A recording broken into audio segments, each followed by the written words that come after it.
El pueblo sigue con un mismo salario teniendo que hacerle frente a un sinfín de elementos que van en aumento, llámesela la comida, llámesela a nuevos insumos, llámesela a la gasolina, y esto solamente va creando perjuicios. Pero a ver, las decisiones que se toman en querer apoyar al agro es fundamental, es decidida. Sin duda alguna es un elemento que debemos aplaudir al gobierno, que desde que se llega, sin duda alguna el tema del COVID a nuestro país se le ha dado un empuje, se le ha dado un espaldarazo al agro nacional, donde sin duda alguna entramos en una medida de, ok, ¿qué hago?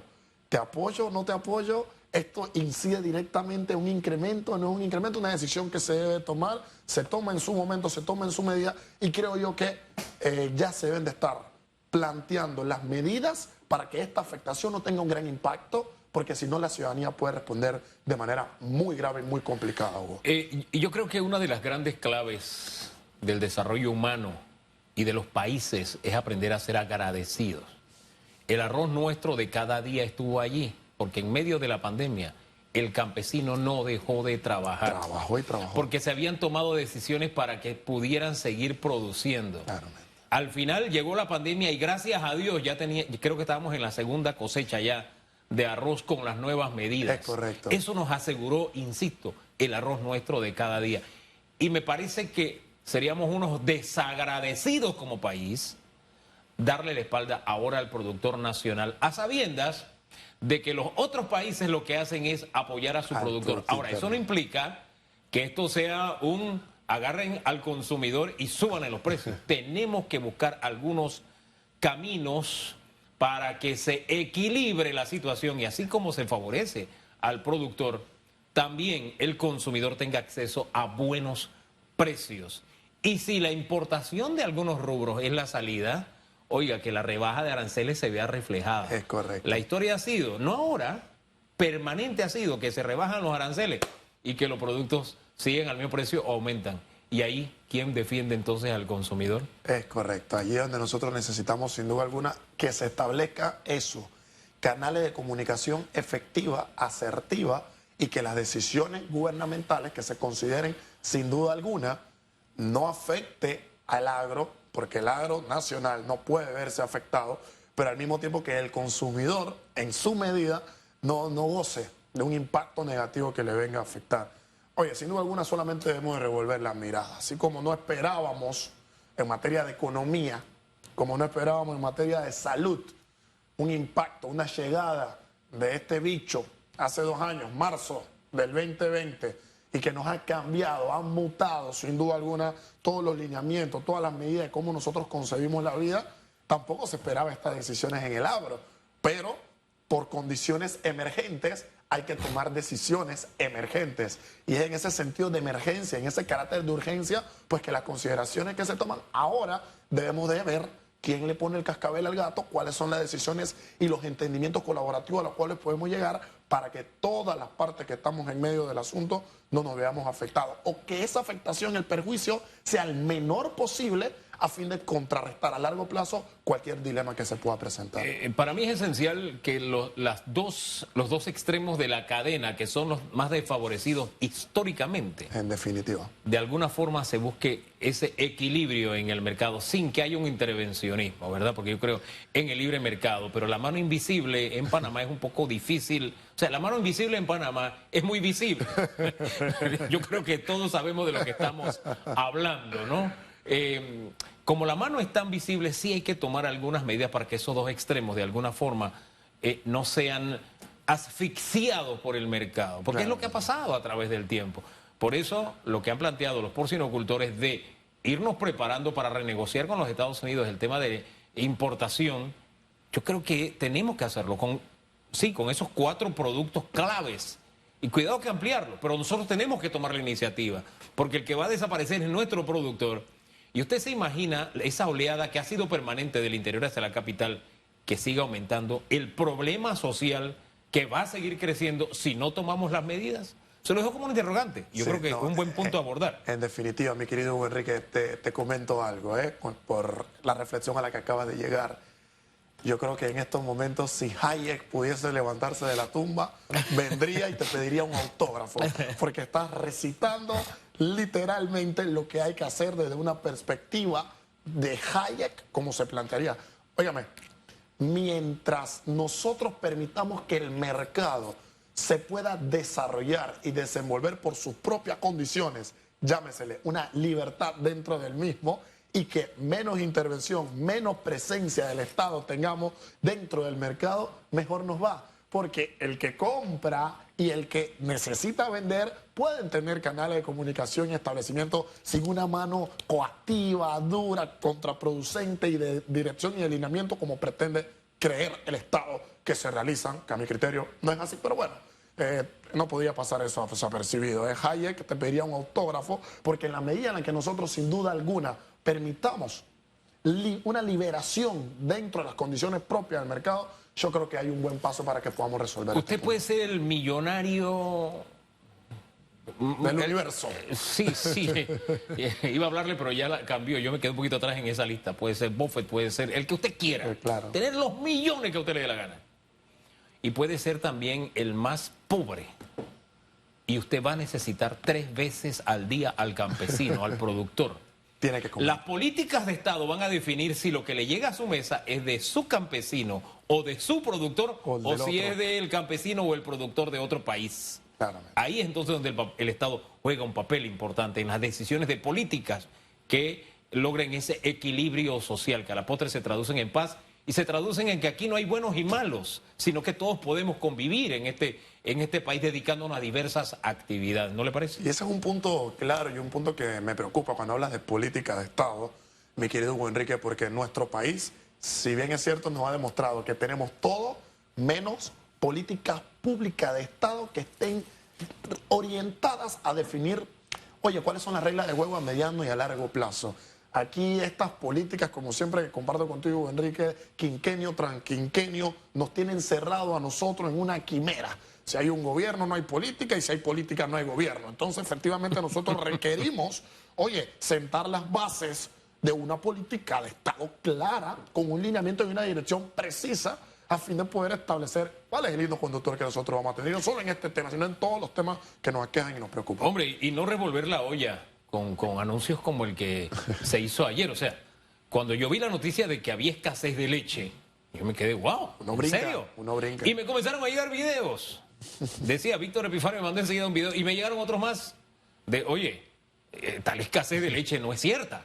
Entonces, especular con el mercado así, lanzar informaciones de ese tipo para crear entonces sí mayor demanda apretando la oferta, eso no está bien, eso no es sano. Es inmoral, en definitiva, eso es inmoral, pero bueno, ahí vemos que toda medida y toda decisión y todo lo que se diga tiene detractores, ¿no? Ajá. Si la vacuna, que como siempre nosotros hablamos, no tenemos que estar a favor o en contra de la vacuna, sino de la vida.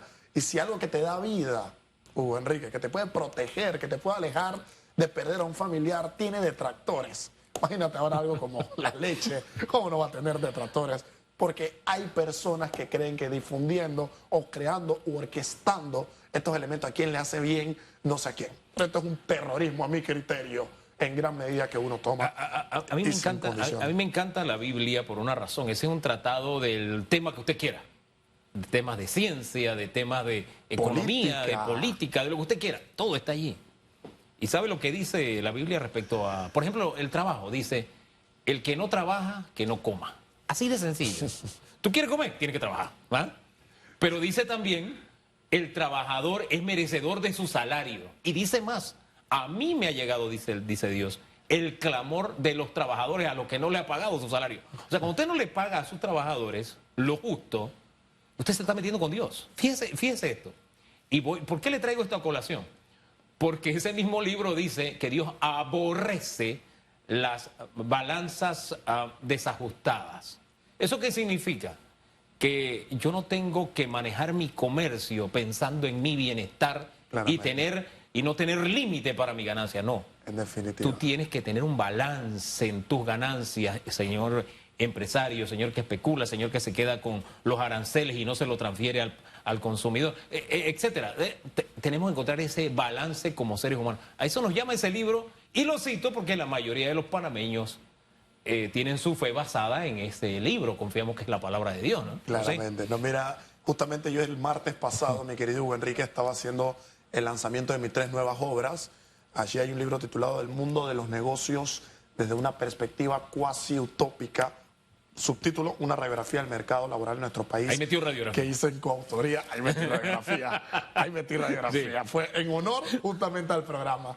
Esa obra la hice en coautoría con mi colega y mi socio intelectual Jafar, donde efectivamente nosotros abordamos ese punto, el de la balanza, el de las consideraciones, el de yo como empleador, ¿cuál es ese límite que tengo?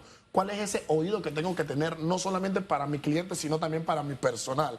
Y sin duda alguna hay una correlación directa y fundamental donde aquí no hay que pensar en quién es más grande que en quién tiene más que quién, sino en cómo podemos beneficiar, cómo yo puedo hacer un producto de calidad, a buen precio, con un buen servicio que a ti te pueda garantizar y que los 2 o las 3 o todas las partes en cuestión, sin duda alguna, puedan ganar. Es ganar, de eso se trata. Y no es ganancias ad infinitum, tienen que ser razonables. Por eso le cité lo que le cité. No es explotar al más débil, no, todo lo contrario. Pero a propósito de negacionistas, yo comencé hablando de negacionistas, ¿no? ¿Sabe que yo me he puesto a leer, a usted le gustan mucho las historias y demás, sí, ¿no? Las anécdotas, las analogías. Usted sabe que cuando el movimiento antivacunas nació, lo que estaba afectando la salud del mundo era la viruela. ¿Usted sabe qué decían los antivacunas? No te vacunes porque es un veneno. No le creas a la ciencia que esa es la marca de la bestia. 150 años después, ahí está. Es el mismo discurso. Copia y pega. Copy-paste de hace 150 años, ¿no? Entonces, para entenderlo hoy, usted tiene que buscar la historia, ¿no? Y entender, ¿no? Esos grupos se oponían, por ejemplo, a la electricidad, ¿no? La electricidad mataba, ¿no? Mataba y te sacaban caricaturas de gente electrocutada, ¿no? ¿Por qué le cito todo esto? Porque aunque a usted le parezca increíble, hay gente que hoy niega que el holocausto haya sucedido.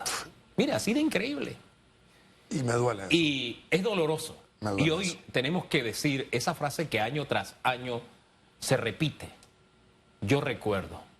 Tenemos que recordar. La Shoah, como le llaman nuestros hermanos judíos. Porque murieron 6 millones de judíos en esa persecución. En total murieron 11 millones perseguidos por ahí incluyo los gitanos, otros por movimientos ideológicos, otros por ser homosexuales. En fin, eso no podemos olvidarlos y negar hoy que eso sucedió. Y es buen momento para recordarlo un día como hoy, porque fue cuando los aliados entraron a Polonia, liberaron Auschwitz.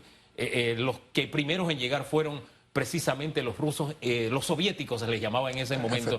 Y tenemos que recordar la historia para no repetir los mismos errores. No puede pasar por alto, no puede pasar por alto. Es una historia que a mí me duele cuando la recuerdo, cuando la comento, cuando la escucho, porque tengo colegas, tengo clientes judíos, tengo estudiantes también judíos y ellos me hablan de eso con una pasión, hasta la piel se les pone gallina, algunos hasta lloran. Porque estamos hablando de vidas humanas que en su momento se perdieron, y no que fueron 6 millones, 30 millones, algunos no se tienen, con que una vida se haya perdido de manera injustificada, de manera inmoral, es suficiente para nosotros poder llevarlo y recordarlo en la cabeza. Entonces, sin duda alguna, es así, Hugo, el que no conoce la historia de manera decidida está condenado a repetirla. Yo creo que eso nos ha pasado a nosotros en este país, año tras año, gobierno tras gobierno, quinquenio tras quinquenio, década tras década. Hemos ignorado nuestra historia, la hemos dejado de lado y seguimos cometiendo errores y horrores, que es lo grave, que nos están llevando a crisis caóticas como la que nos encontramos hoy en día. Donde una analogía que podemos hacer es que en las condiciones que nuestro país ha estado desde el 2012 hasta el 2019, nosotros no tuvimos que haber enfrentado la pandemia si hubiésemos tenido buenos gobernantes como nosotros la enfrentamos. Siendo una S pequeñita con 3, 4 millones de panameños y de los que viven en Panamá mal contados, este país tuvo que haber llevado las condiciones de la pandemia a un mejor ritmo. En cuanto a retomar la educación, mal. En cuanto a salud, mal. En cuanto a comida, mal. En cuanto a todo el esquema, mal. ¿Por qué? Por los errores y horrores que nosotros mismos estamos y hemos cometido. Y lo que menos podemos hacer es negar lo que pasó, lo que ha pasado. Fíjese, hoy asumimos, o ciertos grupos asumen posiciones en el tema de la vacuna, por ejemplo, ignorando que ya hemos pasado por estadios donde se ha utilizado el mismo argumento. Y usted se imagina que no se hubiera vacunado a la gente contra la viruela. no lo hubiéramos Porque erradicado. no hubiésemos vacunado en Panamá a la gente contra el COVID, ¿cómo estaríamos hoy en número de UCI, de fallecidos, en sala?